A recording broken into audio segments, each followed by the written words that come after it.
Look, Mojo Risings, everybody. What's going on? It's fucking, what's today, Wednesday? Yeah, Wednesday the 25th. So, we chugging along.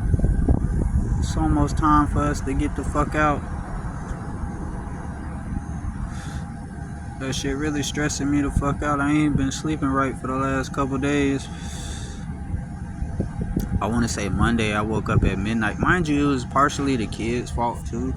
But it's like I couldn't go back to sleep either.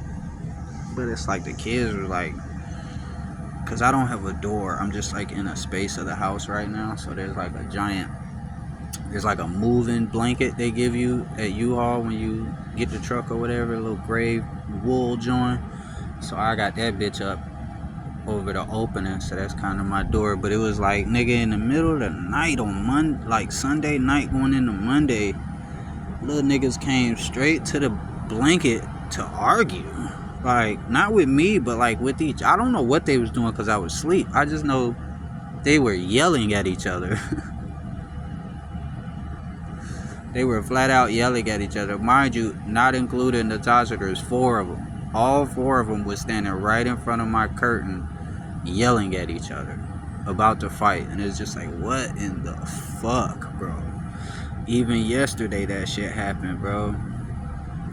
Yesterday that shit happened a lot earlier, mind you, but I was still already asleep. I was so exhausted yesterday after being in that sun all day. Motherfucking, I came home and pretty much went straight to sleep, just stressed out. And they did it again. They were just loud as fuck right in front of the curtain.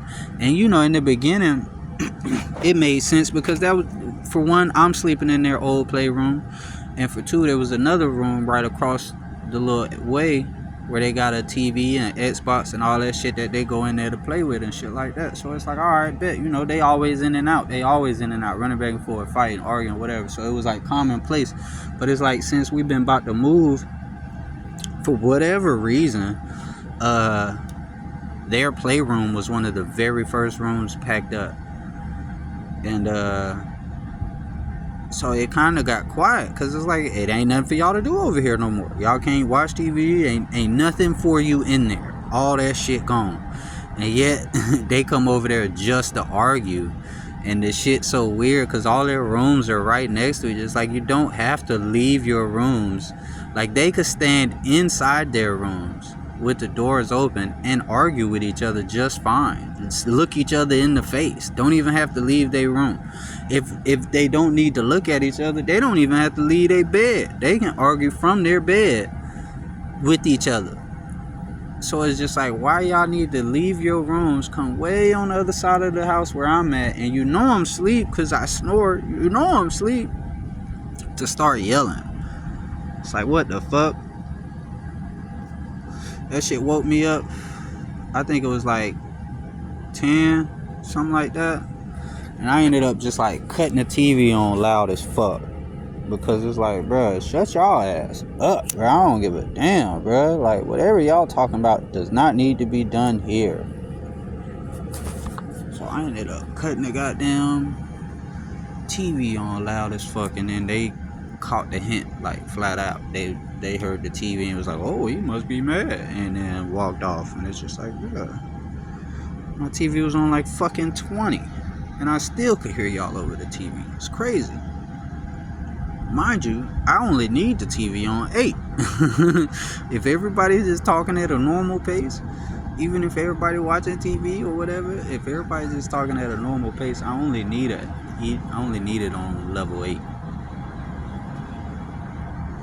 So for me to have to put that bitch on 20 just to, I could still hear y'all over the TV clearly. It's crazy. But it was like, as soon as I did that, they walked off. It was like they needed silence to argue. And because I put in more noise, they walked off. So that might be my new solution to that. Fucking, other than that, yeah, nigga just stressing the fuck out, bro. Nigga just stressing the fuck out. I'm tripping. I messaged the lady about, with that small ass apartment, about me forgetting to put the other addresses on there. She said she would message me something to fill it out, but she never did. But I did see that they processed my background, and my background showed the other addresses on there. So I'm hoping that maybe she just take it from there, or she send me the thing and I just send it to her. But look like I passed the background. You know what I mean? It showed, I think it only shows one felony from 2015. What's that, 10 years ago, pretty much, 9 years ago, 2015, 2016, one of those times. And then, you know, she told me they not too much stressing about that shit, cause they in the middle of the hood, bro. And I'm talking about the hood, bro. Like if in your neighborhood, right, if police don't go out their way to introduce themselves to y'all, like, okay, yeah, that's a good way to explain it. Like I said, if police don't go out their way to introduce themselves to y'all, if you don't at least have one officer who patrol your neighborhood that everybody know his name, or he got a nickname that everybody know him by, y'all ain't in the hood. You feel me? Like nigga, they got whole different forms of, like, different task force. Like, they got the regular patrols, then you got the undercovers, then you got what we call Duke boys, or also jump out boys, where they literally are just, they not asking no questions. They whole thing is they pulling up, jumping out. If you get caught, your ass 9 times out of 10 going to jail for something, for sure. And they just ride around that bitch. And the difference between them and undercovers is you can kind of spot an undercover if you know what you're looking for. They normally always in an Explorer or a Tundra or a fucking GMC or like they like them Fords. Just undercover, you feel me? All black, all white, all dark blue, all gray, some shit like that. Mob the fuck off. If you see that, then you pretty much know what time that is. But other than that, the Dude boys can be in anything. When I tell you they can be in anything, they can be in anything. I've seen them jump out of a short bus. No exaggeration, no lie. The little yellow bus that the special kids take. I've seen them pull up, drive through the neighborhood, run out that bitch in single file line through the open doors, and arrest niggas and put them on the bus and take them to jail. So, like, that's a thing over there. That's not even, you get the charge called serving a decoy and the whole night. Like, it's a whole, so I'm just saying, like, that bit of hood, bro. That bit of hood. So the lady was like, if you got charges, just tell us. We ain't too much tripping. So long as you ain't a registered sex offender, and as long as you ain't never murdered nobody, you pretty much good. And I was just like, oh yeah, look, I ain't never been neither one of those. Look, motherfuckers have called me a lot of days in life. They ain't never called me neither one of those. So we'll see. Slide off in that bitch. That bitch is dumb small. I don't like that. And we gotta buy a window unit, so it's gonna be hot as fuck until I can afford to buy that bitch. Other than that, it's looking like I might need to do the Conway house. I've been you know, doing math and planning shit out, and it just seemed like maybe I can do, like, go to that house and I just Uber in the morning to downtown and then catch the bus from downtown. That way I can make it to work on time. And that shit will come out to about $75 to $100 a week, which would be pushing it, but you know, it's doable. I don't know what I would do for getting to my mom, because then I'm gonna be pretty far away from her too. But that's not necessarily impossible to do. You know, worst case scenario, we just catch one bus to downtown, catch the bus from downtown to her house, and then we just take it from there, you know what I mean? Might even have to do 3 buses because I'm not sure if the 125 go downtown. But that shit got me stressing out because I really don't want to go there. And she getting a little antsy because I guess I was supposed to go today on Wednesday and give her the money. I owe her $700 to move in. But I'm like, look, I'm trying to get the place over there in the hood some chances. Because I'd rather not live with nobody, to be honest with you. So I would just like to go over there so it ain't no more mishaps in another 2-3 months just because we don't get along. She want to kick us out type shit. So, but it's like even then, I ain't gonna have it Friday. Today is the 25th. I ain't gonna have that money till the 1st, which I think is Tuesday. So I'm gonna try and slide over that bitch Friday, give her what I got, and then just give her the rest Tuesday. See if that shit'll work. Just move in.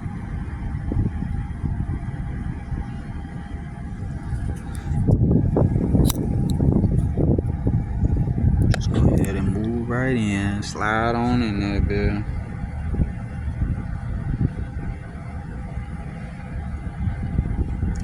Other than that, I don't know what we doing. My mom ain't asked that lady yet if me and Tosh could go over there, or else I would probably just do that for a month, because that would only be $200-300, and then we could try and save up.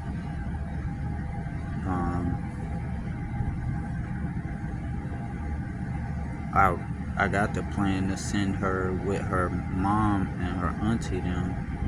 Her auntie said, yeah, she can come stay with her, but then that's as far as it went. Like, they ain't gave me no real action about it. Like, ain't nobody, like, I'm asking them, do they want me to buy the plane ticket, or can they buy the plane ticket? No response either way. I'm asking, like, can she come now, or is there a specific day she needs to come? No response. Every time you ask the auntie say, ask the mom.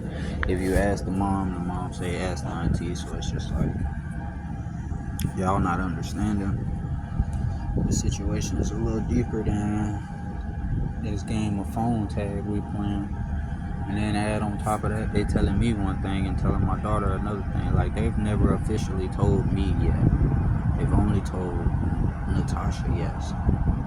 So far, I've never even got an answer to the question. Every time I ask her mom, she will stop responding for a couple of days at a time. But then I'll tell Natasha what happened, like how she didn't respond, and she'll be like, oh, well, they told me, yeah. It's like, okay, well, ask them when. They said, yeah, look, when? Because this shit getting real. They not, bruh, them, like, because I remember I told him, I'm like, I had to fake the funk with the people on Robinson, and he got all, like, low-key offended. He was like, oh, no, I never lied to the government. It's like, bruh, you're supposed to be a street nigga. At least a reformed street nigga. Like, when we met each other, we both had street aspirations, bruh. And, mind you, we both family man now, but you still got one foot in. So it's like, why are you so honest with them? Why does that offend you? Why does me lying to them offend you? Like, I don't understand that. Well, I never lied to them. I never lied to them. Nothing to do with the government or nothing to do with jobs. It's like, bro, what? What are you talking about? Why? Why would you not lie to them? Why? What about them makes them unliable? Like, that's what I be tripping on. It's not like they got all the information. Like, they wouldn't be asking me for all that information if they had it already. You don't never lie to them. You don't never try and make yourself look better on paper. And it's like, bruh, only way that shit is true is if you just don't talk to them. I could see him saying I don't lie to them because he don't talk to them. His lady do. On top of that, his lady got bread. So when it come to money, they don't necessarily need to lie. She got bread and she done had her job for like fucking 10 years.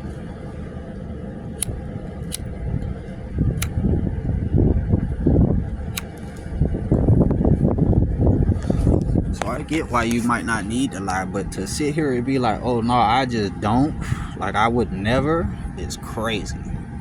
To me, at least. So, but it's just like, I say that to say like, bro, not giving me no wiggle room as far as when to leave. Like, his mindset is, no, we need to be gone by the 1st. We should not be here by the 1st, mind you. This all kicked off June. In June, there's no way they would only give you 30 days. There's no way a hard 30 days. No paperwork, no nothing. Like no notice, no nothing saying you need to vacate, nothing saying we finna sell this by this date, none of that. You just feel like we need. It's like, bro, alright. And I understand he gonna be the type that where, let's say I let him leave and I'm trying to push it, he gonna be the type to try and make me get out. Like, he gonna cause it an issue, like, oh no, you know about this. It's like, bro, y'all not even here no more. Like, you should just wash your hands of the situation like you did. They basically wash their hands of it right now. Nigga know good and well what type of situation this puts me in and how bad of an issue it is, and yet no fucks given. None.